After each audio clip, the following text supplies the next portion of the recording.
ഒരാൾ ഈ വീട്ടിൽ നിന്ന് പടിയിറങ്ങും. മിഡ് വീക്ക് എവിക്ഷൻ ആണ് ഇപ്പോൾ നടക്കുന്നത്. ടോപ്പ് 6 മത്സരാർത്ഥികളെല്ലാം നിരന്നു നിൽപ്പുണ്ട്. ഇതിൽ അഭിഷേകിനെ കയറ്റി നിർത്തിയേക്കുന്നത് എന്തിനാണെന്ന് മനസ്സിലാവുന്നില്ല.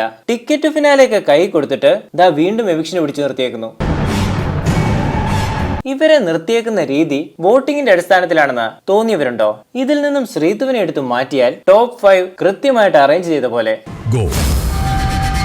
എവിക്ഷൻ നിൽക്കുന്ന മത്സരാർത്ഥികൾക്കെല്ലാം തെർമോകോൾ നിറച്ചൊരു വട്ടത്തിലുള്ള വെസലുണ്ട്. അതിന്റെ അടപ്പ് തുറന്നു കഴിയുമ്പോൾ അതിൽ നിന്നും ചെറിയ ബോളുകൾ വന്നുകൊണ്ടേയിരിക്കും. ഇതിൽ ഋഷിയുടെ തെർമോകോളുകൾ പെട്ടെന്ന് പുറത്തു വരുന്നതായിട്ട് കാണാം. തെർമോകോളുകൾ മുഴുവൻ അതിൽ നിന്നും താഴെ വീഴുന്നവരാണ് സേഫ് ആകുന്നത്.